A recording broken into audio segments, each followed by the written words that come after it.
Assalamu alaikum dear students. Welcome to the discussion of ninth chemistry test number 13.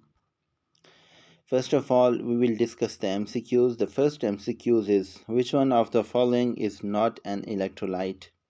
Sugar solution, sulfuric acid solution, limestone, sodium chloride solution. Electrolyte का जो solution होता है definitely उसके अंदर ions बनना ज़रूरी होते हैं. If the solution does not produce the ions, then it will be a non-electrolyte. तमाम ऑर्गेनिक सॉल्यूशन जिनके अंदर आइंस नहीं बनते, जो डिसोसिएट नहीं होते, वो नॉन इलेक्ट्रोलाइट होते हैं. शुगर सॉल्यूशन डेफिनेटली डिज़ोल्व इस तरह से नहीं होता कि वो आइंस प्रोड्यूस करे. So A option should be correct. लेकिन हम सबको डिस्कस करेंगे. सल्फ्यूरिक एसिड की बात करें तो यहाँ पर हाइड्रोजन आयन और सल्फेट आयन बनते हैं. लाइमस्टोन यानी कि कैल्शियम कार्बोनेट की बात करें तो कैल्शियम आयन और कार्बोनेट आयन बनते हैं. सोडियम क्लोराइड में सोडियम आयन और क्लोराइड आयन्स बनते हैं. So option A is correct, that is sugar solution which is a non electrolyte. In the redox reaction between zinc and hydrochloric acid, the oxidizing agent is. Remember that oxidizing agent oxidize other and reduce itself. अगर equation आप देखें zinc और hydrochloric acid की तो यहाँ पर ये clearly आपने ऑक्सीडेशन नंबर लिखा हुआ है. जिंक चूँकि अकेला एलिमेंट होता है, फ्री स्टेट में होता है, तो इसका ऑक्सीडेशन नंबर 0 होना चाहिए. हाइड्रोक्लोरिक एसिड में हाइड्रोजन का ऑक्सीडेशन नंबर 1 है और क्लोरीन का भी 1 है, +1 -1 होगा. अगर आप प्रोडक्ट के अंदर देखें तो जिंक पर +2 चार्ज है और क्लोरीन के ऊपर वही -1 चार्ज है. जबकि यहाँ पर आप हाइड्रोजन को देखें जिसने खुद को रिड्यूस किया है और ऑक्सीडाइज किया है जिंक को, तो oxidation number of hydrogen in the product is equal to 0. So hydrogen is the oxidising agent. यहाँ पर ऑप्शंस हैं zinc, hydrogen ion, chloride ion and hydrogen gas. Hydrogen ion यहाँ पर देखें आप H positive, that is the oxidising agent. यहाँ पर important बात यह है कि आप इक्वेशन लिखें, इक्वेशन के ऑक्सीडेशन नंबर देखें, फिर जहाँ पर आपको लगे कि ऑक्सीडेशन हुई है या रिडक्शन हुई है तो डेफिनेटली ऑक्सीडाइजिंग एजेंट खुद को रिड्यूस करता है. हाइड्रोजन की यहाँ पर रिडक्शन हुई है, so hydrogen is the oxidizing agent. Option B will be correct. Loss of electron is called oxidation, reduction, redox. None of these. Oxidation is the loss of electron, reduction is the gain of electron, and the combination of both of these is called redox. So option A should be correct. यहाँ पर definitions भी लिखी हुई हैं. So option A is the correct option, that is oxidation. Next one is dash is an electrolyte. Non electrolyte हमने देखना है. Acetic acid है तो ये तो इलेक्ट्रोलाइट है. Sugar solution that is non electrolyte. Sodium hydroxide electrolyte है. Sodium chloride भी एक इलेक्ट्रोलाइट है. यहाँ पर गलती से टिक हो गया है, ये ग्रीन यहाँ पर हो गया है मार्क, लेकिन इसका करेक्ट ऑप्शन जो है वो बी है. नॉन इलेक्ट्रोलाइट जो है वो शुगर सॉल्यूशन है, जबकि एसिटिक एसिड यहाँ पर इलेक्ट्रोलाइट है. Option B will be correct.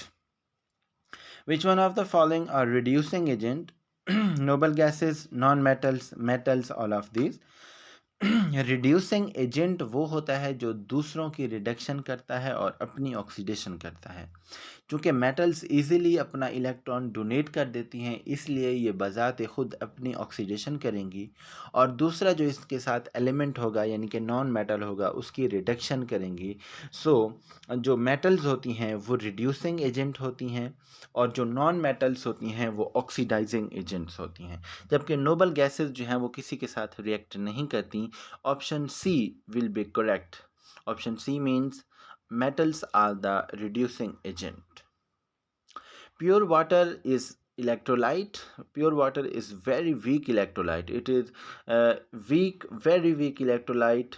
यहाँ पर आप गलती मत कीजिएगा कि इसको आप जो है इलेक्ट्रोलाइट या नॉन इलेक्ट्रोलाइट नहीं कह सकते, क्योंकि अगर पानी को आप डिसोसिएट करें तो आपने ये पढ़ा है कि 10⁻⁻⁷ मोल पर डेसीमीटर क्यूब ये आइंस बनते हैं. इतनी कम वैल्यू के अंदर, मतलब 1 मोल अगर आप डालें पानी का तो उसके अंदर जस्ट 10⁻⁻⁷ डिसोसिएशन होती है, इतने ही आइंस बनते हैं हाइड्रोजन के और इतने ही हाइड्रोक्सिल आइन के. So water is very weak electrolyte. Option B will be correct. Which one of the following metal burns with a brick red flame. ये मेमोरी बेस्ड क्वेश्चन है, you have to remember this. Sodium का जो flame होता है वो blue colour का होता है.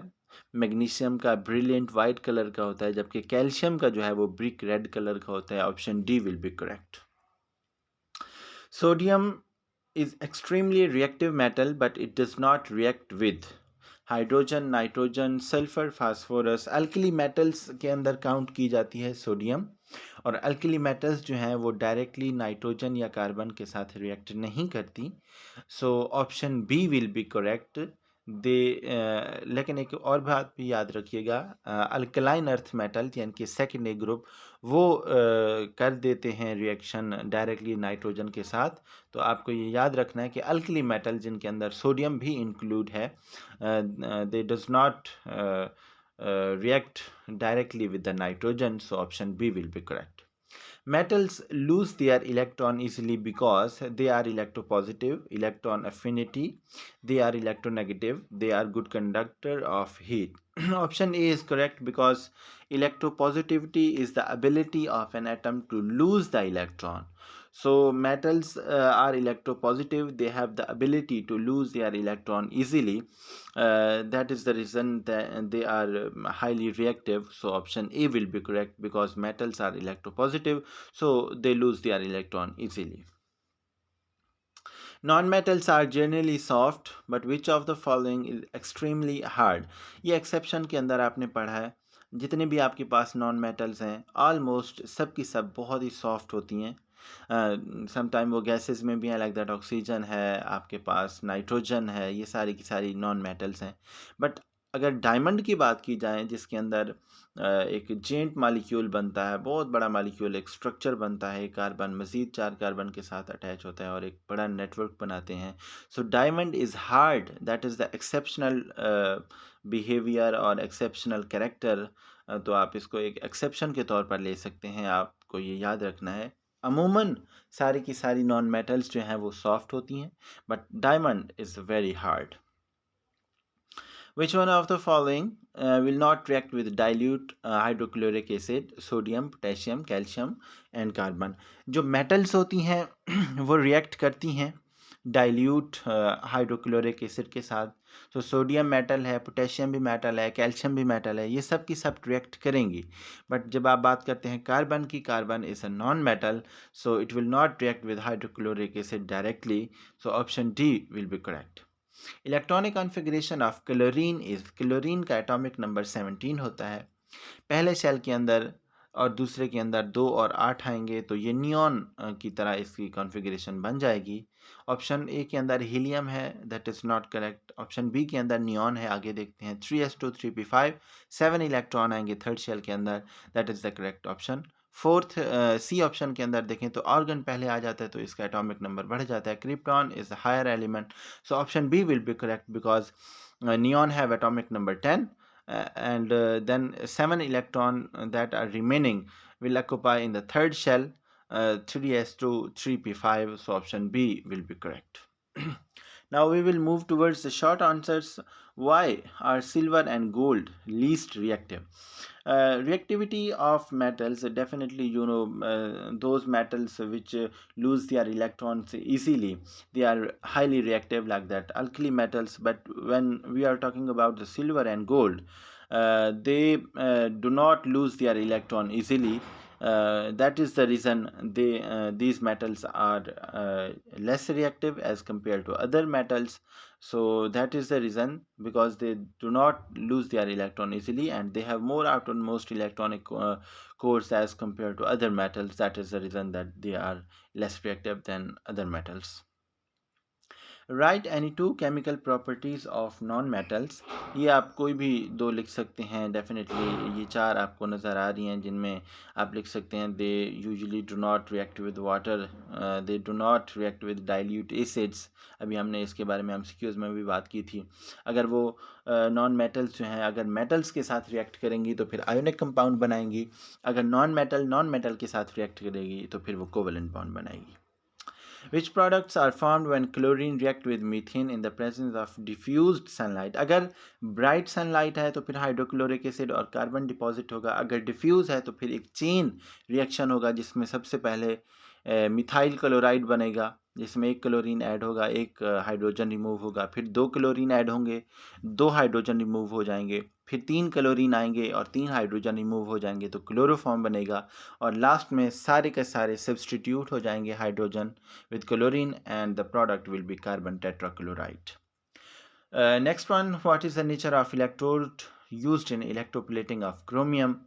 क्रोमियम के अंदर the object to be electroplated act as cathode, यानी कि जिसको आप इलेक्ट्रोप्लेट करना चाह रहे हैं उसको आप कैथोड बनाएंगे, और एनोड जो है that is made up of antimonial lead.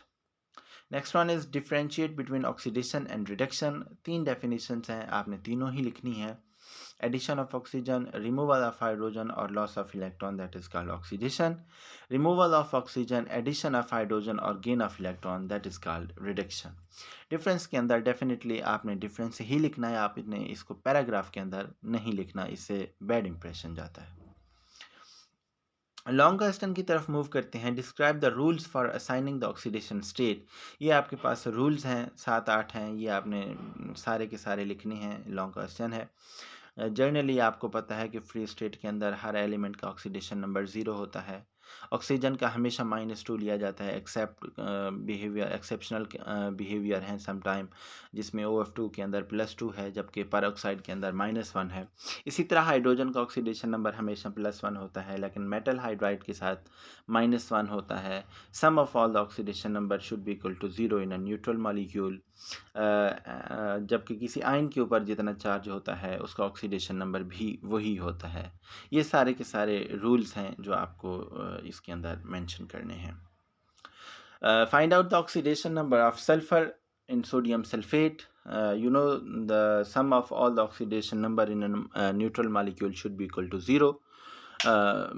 You will add the oxidation number of sodium plus sulfur plus oxygen, that is equal to 0.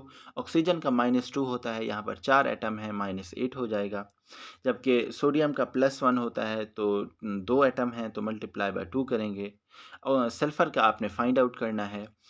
Simplification करेंगे, +2 plus oxidation number of sulphur -8 that is equal to 0। Simplify करेंगे, negative sign जो है जब equation की दूसरी तरफ जाएगा तो पॉजिटिव हो जाएगा और पॉजिटिव नेगेटिव हो जाएगा। तो oxidation number of sulphur will be equal to +6। यहाँ पर एक और बात भी मैं बता दूँ, इसके साथ आपने साइन ज़रूर लिखना है, क्योंकि अगर आप साइन नहीं लिखेंगे तो फिर वो क्लासिफाई नहीं हो पाएगा कि वो प्लस में है या माइनस में है, तो यहाँ पर आपके नंबर जो है वो डिटेक्ट हो सकते हैं। सो साइन लाजमी लिखें, that is equal to +6। Reactions of sodium with the following water, oxygen, chlorine, hydrogen. जब वाटर के साथ सोडियम का रिएक्शन होता है तो सोडियम हाइड्रोक्साइड और हाइड्रोजन गैस से रिमूव होती है। ऑक्सीजन के साथ जब रिएक्ट होता है तो पहले सोडियम ऑक्साइड बनता है और फिर बाद में वाटर के साथ रिएक्ट करने के बाद वो सोडियम हाइड्रोक्साइड के अंदर कन्वर्ट हो जाता है। यहाँ पर जो Na2O है ये बेसिकली सोडियम पर ऑक्साइड है, क्योंकि यहाँ पर सोडियम ऑक्साइड है, सॉरी। यहाँ पर ये आपने चेन रिएक्शन लाजमी तौर पर लिखना है, क्योंकि पहले जो है वो सोडियम ऑक्सीजन के साथ रिएक्ट करके Na2O बनाता है, बाद में जब वाटर के साथ रिएक्ट होता है तो यहाँ पर सोडियम ऑक्साइड वाटर के साथ रिएक्ट करने के बाद सोडियम हाइड्रोक्साइड बनाता है। Reaction with hydrogen, they form ionic hydride with hydrogen, definitely simply यहाँ पर अब ऑक्सीडेशन नंबर ऑफ हाइड्रोजन -1 होगा जबकि अल्कली मेटल यानी कि सोडियम का +1 होगा। यहाँ पर एक्सेप्शनल बिहेवियर ऑफ हाइड्रोजन जो उसका ऑक्सीडेशन नंबर के अंदर आता है वो भी आपको पता होना चाहिए। सोडियम हाइड्राइड बनता है और इसी तरह जब क्लोरीन के साथ रिएक्ट होगा तो साल्ट बनेगा, कॉमन साल्ट भी कहते हैं, टेबल साल्ट भी कहते हैं, इसको रॉक साल्ट भी कहा जाता है, इसको सोडियम क्लोराइड भी कहा जाता है। ये मेटल और नॉन मेटल का रिएक्शन है। इसके नतीजे में सोडियम क्लोराइड बनेगा और हमारा प्रोडक्ट जो है वो कंप्लीट हो जाएगा। ये हमारी कंप्लीट डिस्कशन है टेस्ट नंबर 13 की। अगर आपको इसमें किसी किस्म की कोई परेशानी है, कोई सवाल समझ नहीं आ रहा या किसी भी किस्म की कोई कन्फ्यूजन है, तो आप मेरे व्हाट्सएप नंबर पर कांटेक्ट कर लीजिए, जो कि टेस्ट के अंदर लिखा हुआ है। इंशाल्लाह I will guide you. Don't worry about that. किसी भी किस्म का कोई मसला हो तो आप मुझसे पूछ सकते हैं। अपना बहुत बहुत ख्याल रखिएगा। Thank you very much and अल्लाह हाफिज़।